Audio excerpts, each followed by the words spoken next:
Hello and welcome to my channel. If you are a lady watching this, you have enough beauty and elegance to challenge the goddess Aphrodite herself. So let's get into the video. This is about the second time that I'm filming this intro because I've been fiddling with my new ring light. Let me know if you find it effective, if you think the lighting is nice. It's my first ring light and I'm really excited to use it basically. So this video is about good habits that you can adopt in order to really get into this high value woman lifestyle and high value female mindset, and the things that you need to start working on now before you run into Mr. Right. And we should never ever use that word Mr. Right, because there is no Mr. Right, okay? Mr. Right becomes Mr. Right for you when he starts treating you how he should be treating you. And you can only see that with time, is what I'm basically trying to say. He's never going to appear in the exact package that you expect him to appear in, or what you want him to appear in. But if, of course, your Mr. Right is a man who is of high means, who has a lot of money, then that's not very hard, is it? This is going to be a list of 16 topics, but I will probably do it in part 1 and part 2 like I did in my previous videos, and you can check them out about bad habits that high value women tend to avoid, basically. So the first one is she keeps fault finding to herself. Men are notorious for hating to be nagged and hating to be nitpicked at. They can't stand it, they really can't. And men, due to their male dominance and their masculinity, will never want to fight with a woman, especially if they have not, especially if they have shared the bedroom with you and done things in the bedroom with you, then they definitely will not want to nitpick you, because they see you as an extension of their own egos, an accomplishment. Unfortunately, it's very, it can be perceived as very animalistic, but they see you as something that is under ownership, that cannot compete with them. You cannot compete with your man. I know that sounds kind of very archaic, but we are dealing with the primal brain, and this channel is about the primal brain. It's not about what we want it to be, it's about what it really is. So he sees you as an extension of himself, an accomplishment, a medal, a trophy, and he's not going to fight with that. If you do start to challenge him on things that you want him to change, or you start calling him out on his faults directly, I'm going to teach you eventually how to do it indirectly. He's not going to like it, and he is going to challenge you in as much as he's going to more than likely find someone else who he doesn't have to compete with. I know that sounds very barbaric, and this is a process, of course. I'm saying it in a blunt way, but it's the easiest way I can get it across to you guys. So that's number 1. She speaks softly, and therefore everyone listens more closely. Now, as I said in my previous series about bad habits that you want to drop, this is a habit that you want to adopt. You need to work on taking your tone down and speaking softly. If you speak softly, it's very feminine and it's very engaging, and he himself has to come down to your level in as much as he has to hear what you're saying, and it's not very offensive. So it's a good feminine habit to adopt, to not be really loud, not have a really, ghastly loud voice, right, during conversation at the dinner table. You really want to work on your soft speech. And of course, Audrey Hepburn, Marilyn Monroe, they're very good people to study for that purpose, especially Marilyn Monroe, in as much as you can really adopt some of her soft ways in order to get what you want. It's very endearing. Men naturally are very bold and loud, and you want to be the opposite of them. You are yin, he is yang, right? She wears sincerity on her sleeve. So how sincere are you? How gentle are you?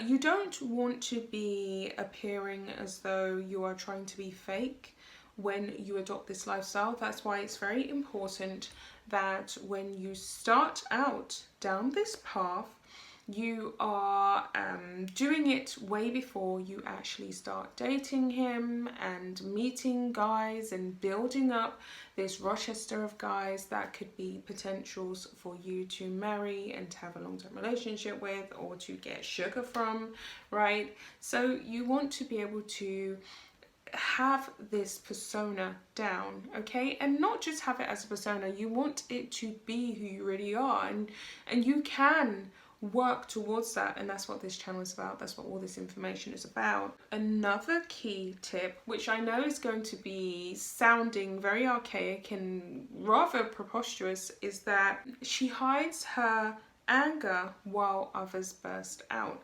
So say someone does something, i.e. your partner does something that is really upsetting, and he makes you really upset and makes you really angry. How do you react to it?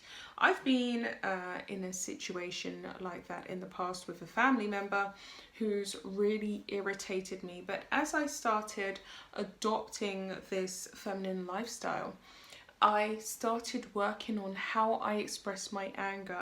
I'm always calculated with how I express my anger, and it's always in a controlled way, because there's nothing more unattractive, no matter what's happened, than a man seeing you fly completely off the handle and really lose it and exacerbate it. You want him to kind of do that on his own. So if he's guilty, he needs to come around to that, especially if you want to keep the relationship alive.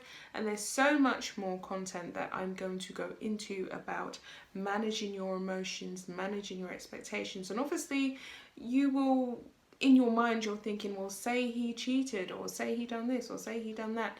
And there's an answer for all of that. It will be up on the channel. As I said, I'm just getting into it. I'm going to take my time. But there will be answers for how you handle all of these crazy situations that can happen in relationships. So another key feminine trait, I don't know what the number is, but I will put the number somewhere on the screen, is that she does not get drunk. So I said this in my previous video about bad habits that you want to avoid. You do not want to be heavily drinking, especially around your man, especially around dates. You do not want to be heavily drinking, because that signifies a lack of control. It also hints to a lack of chastity, i.e. you could be quite loose downstairs, and men are always seeking a virtuous woman, an untouched woman, a virgin-like woman. So you just do not want to look like you have quite a few miles on you, okay? So do not drink. Another key thing, which is something that I don't know, it's a difficult one really, but you do not want to look like a woman who is a hardened gambler, i.e. reckless, okay? So someone who tries to avoid gambling. Now, of course, if you are dating a guy who is very wealthy and he encourages you to gamble and he wants to gamble, and you are there and you're at the casino and he's spending a lot of money, and that is a big turn on for you and it's something that he is really into, then by all means, you know, have a flutter. But this can be taken either way. If you are looking for the Marian type and you're not looking for a man who necessarily is loaded with bags and bags of cash, then you do not want to be someone who is perceived as being very reckless, okay? So another key aspect of being a high value woman, and I know that this is getting a bit long, is that you want to be someone who uplifts moral standards. So you want to be someone who is fun, who is cute, who likes to be a little bit flirtatious and is warm and attentive and smiling and open to the opposite gender. But you also want to be a woman who appears as though she's got something special about her, i.e. she's not like all the other girls. She has high values, high morals. Someone who has high standards, essentially. That is something that is very important when you are going down this route of finding the right man or finding that high value rich man. If you think about rich men and everything that surrounds them, everything has a very big price tag. They are used to going into stores and being quoted £10,000 for a watch, or £40,000 for a car, £80,000 for this, 2.5 million for a condo, or that beachside resort, or $1,000 a night in whatever hotel room. And they are used to kind of, you know, bargaining in that environment. And they do, unfortunately, a lot of times see women in the same light. So, with all that being said, what makes you special? Are you free with your body? Are you tacky? Are you not immaculately groomed at all times? What makes you worth his time pursuing? You have to convey something that's unique. You have to convey something that has a bar to entry. That is a big, you know, turn on for high value men, for rich men.